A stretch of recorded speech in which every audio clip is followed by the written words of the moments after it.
everyone. Assalamu alaikum, namaste, sat sri akal. You're watching the Azeeza show, and my name's Farheen Khan. This week we're going to talk about something that's actually, like many topics that we discuss, is often not spoken about but needs to be. And that issue is racial profiling. So with me, our guests, Sharon Douglas and Nigel Barriffe. Thank you so much for being here. Thank you. Thank you. So I want to just, cut to the chase and get straight into it. People hear the word racial profiling, but we don't really necessarily, I think, truly understand what it means. So maybe we could just do a quick introduction of yourselves first, and then we'll just jump right into it. Absolutely. Sure. Thank you very much for inviting me to speak this evening, Farheen. My name is Sharon Douglas. I am the past director of community investment at United Way. I currently am in a consultant role for United Way and have lived and worked in the region of Peel for a lot of years. Right. I'm going to date myself.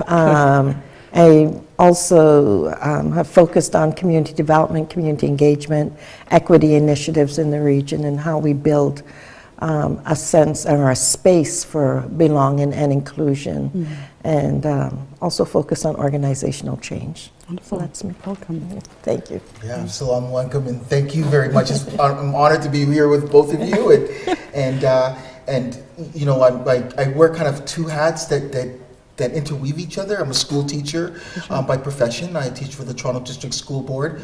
Currently, I'm actually seconded out of the classroom and working with our teachers union and helping to kind of or work with parents and teachers around pushing back against some of the cuts that we're seeing happening in education. But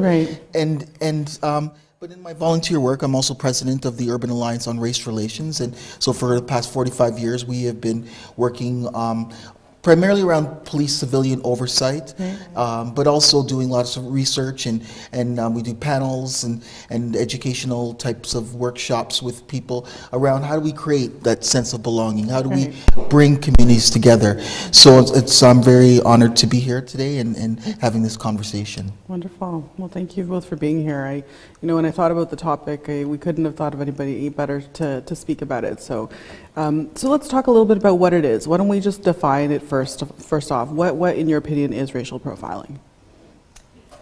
So I looked it up actually, and so the dictionary has this thing, a definition that says it is a deliberate, I'm adding the word intentional, act of targeting specific populations, mostly racialized populations, around a criminal offense or with criminal intent. And so historically, for the Black community, across the country or across the states, globally, we've been targeted many, over and over and over. And so this whole conversation around racial profiling that has been given a lot of press time in the last number of years, in the recent past, is a conversation that's necessary. It's a conversation that needs to go deeper and push and explore to understand the impact of it on communities. I'll pause.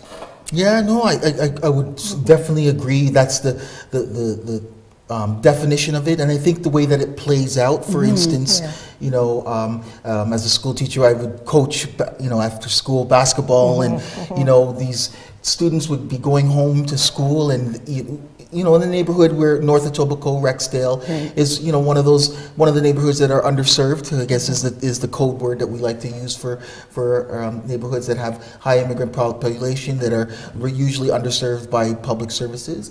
But with that said, the kids would be going home from school, and the next day they would say, Mr. Barriffe, we weren't doing anything, but the police were just watching us, and then they actually stopped us and made us give them their information. I said, well, what did you do? I said, we were just walking home. And so, those are the kinds of things that happen that really create distrust between the community and police officers. Right. Absolutely. Sharon, do you have any other examples of what racial profiling kind of looks like? We look at it in stores. I'll tell you a quick story. My youngest son, we were at one of the malls here in Peel years and years ago when he was about probably 15, 16, going shopping. And so as we were going through the store, we were looking for running shoes, he passed by somebody, and I said to him, you didn't say, excuse me, son. Why didn't you say, excuse me? And he said, but Mom, I actually don't have to say excuse me all the time, because when people see young black men coming, they just kind of move out the way. Right. He said, so let's watch this. So we started walking through the mall. And we were doing this little mini kind of thing to watch and see if people just sort of parted ways as they saw him approaching. And so when we look at that, or when we go into stores, he says, I leave my hands swinging, I leave my phones in my pocket, I'm open, I'm sort of really pleasant. So there's a whole mental and emotional shift that happens for our youth because they're targeted. And so when you walk in a store, whether you're standing at a bus stop, whether you're in a classroom, whether you're driving a car, like it's real. This is not something that we as the black community have just made up. This is a real issue. Yeah. And what do you think the impact of this is? I mean, you've talked a little bit about it, Sharon, now in terms of individuals, but usually collectively, how do you feel that this type of, that this particular issue has an impact on our communities? Well, I think Sharon had brought it up before, that sense of belonging, and that, you don't have that with many members within our community. We don't feel as if it's okay. I mean, just recently, the the TTC, Toronto Transit Commission, released information about that demonstrated disproportionately young black males are stopped for not paying their fares, or to check to see if they've paid their fares. And it was absurd to think, for $3, you're actually collecting private information of citizens, and that based on their race, and that it's showing that you're actually demonstrating that you're at risk if you even take public transit in our city. So it's about the sense of belonging, the trust, and the feeling as if you actually belong within society that's been torn apart based on what we've seen as carding and the way that the black community is treated by law enforcement. Can we talk a little bit about that? I mean, obviously we've talked about the mistrust, between law enforcement and the black community, but like, how does that play out? I know there's been some efforts to do some advocacy. What kind of, how do you feel about that? What's been happening? Well, of course, you've seen all the demonstrations around Cardin in Toronto, street checks and Peel. The pushback around that, the ability to, or the opportunity to get the police to even acknowledge that this happens, and I can't quote the numbers right now, but I know we do have a report from Peel Police that speaks to the number of black people that were disproportionately stopped, and stopped randomly. And stopped because you look like somebody. There's a crime that happened a block away, and you're walking down the street, and you're liable to get stopped because you look like. And so every black person looks the same, every black male looks the same, everyone fits the bill of 6'1" or something like this. And so, that's the impact where, for our youth, and our male youth in particular, it's the fear, it's the anger, it's frustration, it's humiliation, it's embarrassment that, I've been born here, I brought up here, I go to school here, I live here, and yet I can't walk down the streets of my neighborhood or my community and not be stopped because I look like somebody.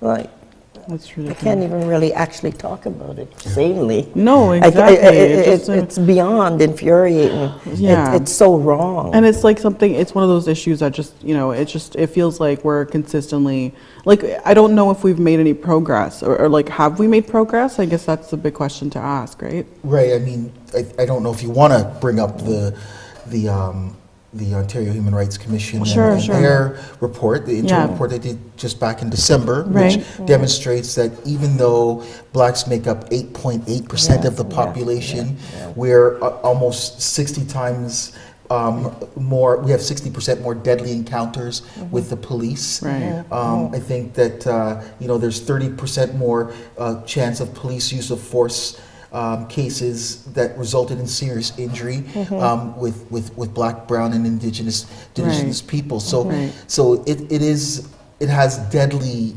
effects on our people. So it is we have to it needs to stop immediately. The For government, sure. the last government said it did.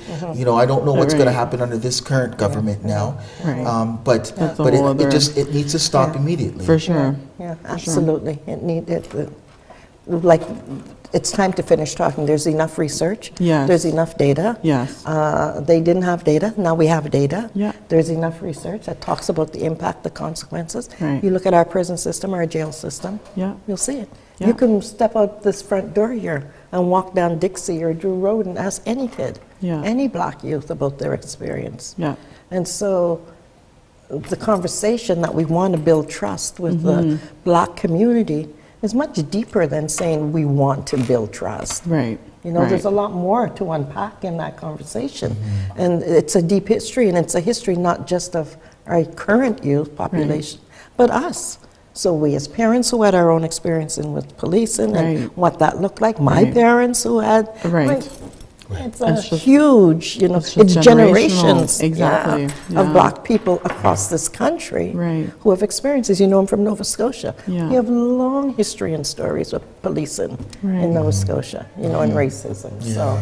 Yeah, this is so important, the point she's bringing up, Sharon's bringing up, because, you know, really black people have been here before Canada was Canada.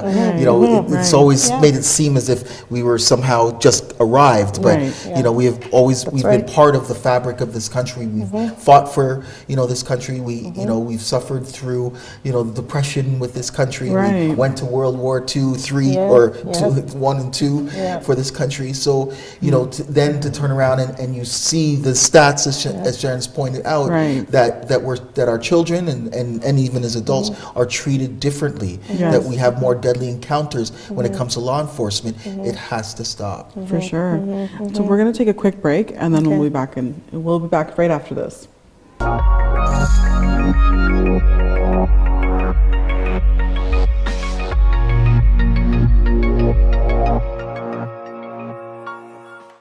Hi everyone. Welcome back. We're just talking about racial profiling, and so before the break, we were just talking about sort of, you know, the impact of racial profiling on individuals and the community. But what are some of the consequences that, you know, results from this type of thing? I'm gonna say, okay, so I think it spills over. Right. It spills over, as I mentioned, into our lives as consumers. Right. As we walk through malls and Yep. stores and Yep. shopping, and our ability or that sense of feeling you're being watched. For sure. And, you know, continually marginalized.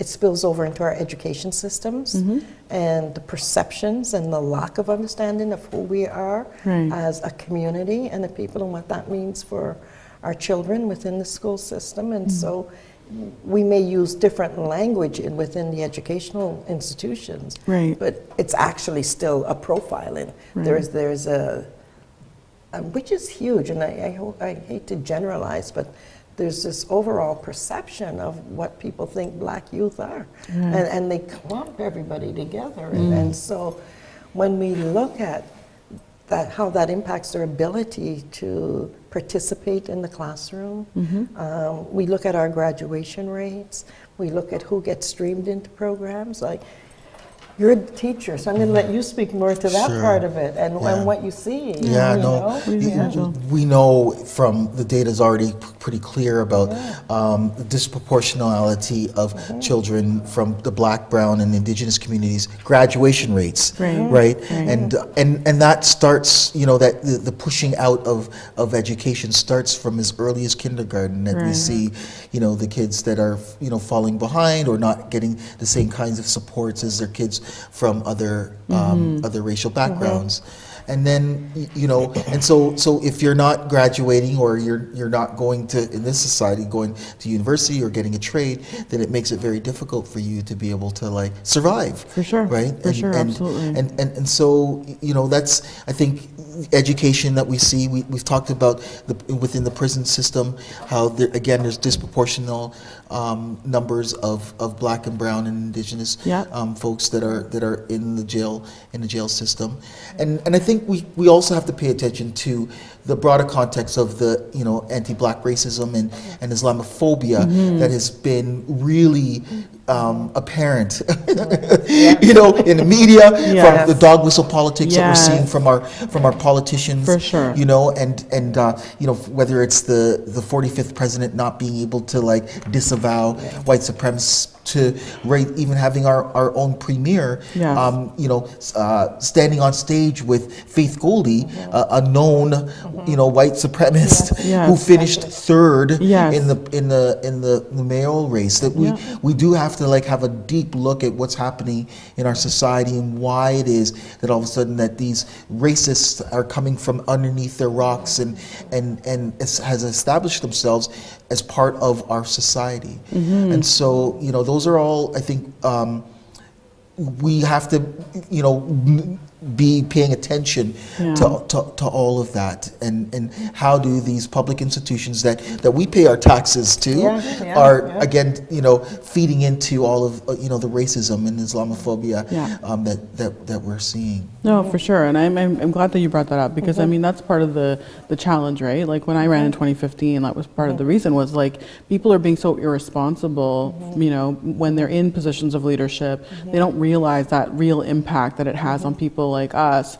who can walk down the street and get hurt, physically or otherwise, right? Because somebody chose to say something just for a certain number of votes, right? So it's so irresponsible, and it's unfortunate that we continue to have to deal with it as a real struggle on the ground.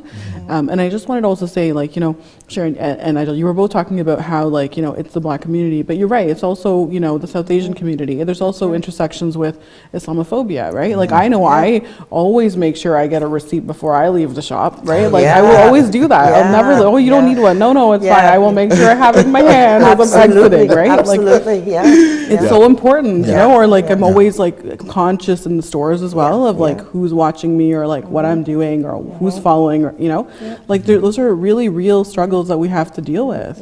And I know that even when I was when I was campaigning, actually, I don't know if I shared this with you before, but I generally haven't had the chance to really talk about it. But I actually was standing at a street corner in my riding where I was putting up a street sign and fixing the sign with my name on it, and the police cruiser came up to where I was.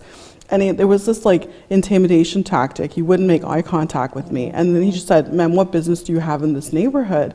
And funny thing was, my office was around the corner with this huge picture of me on the corner. But it just so happened that was the wealthy side of the street, right? Versus the quote subsidized side of the street.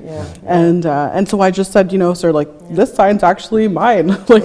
My name's on this. And he just sort of was okay. And then he just left. And it was interesting, because it was actually very humbling, because I was wow, even though I'm running to be a federal MP, it doesn't matter, because at the end of the day, I'm still a woman with a hijab, and I'm still being looked at in a particular way, right? It's quite a challenge. And I wonder sometimes in the work that we do, and if we look right across the country, we see it's the exact same population. Right. So I often ask, Blacks in Ontario, Indigenous in Ontario, low-income whites, or low-income people across, Ontario, South Asian, anybody racialized that fits in there. Right. You go out west, same populations. You go east, same populations. Yeah. You go north, same.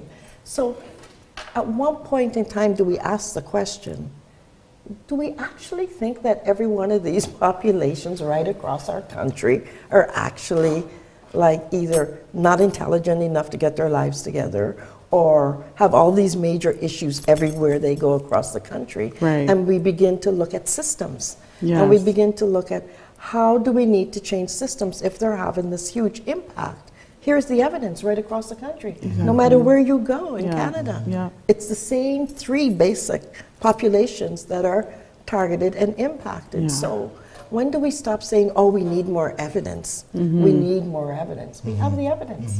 You can go to Toronto, you can go to Scarborough, you can go to Halifax, you can go to Calgary, you can go to Winnipeg, you can go to Ottawa with Abdi, as we were just, was it Abdi? Abdi Rahman, that we were just speaking about. You can go to anywhere in this corner of this country and find the exact same populations. Our experiences are the same as we move from province to province. So when do we stop pointing fingers at us. And it's interesting that we are, and I hate to use the word victim, but for lack of the word victims, Right. who have to actually prove, oh, you are doing wrong to us. Right. Yes. It's like telling somebody, and this is probably a really bad analogy.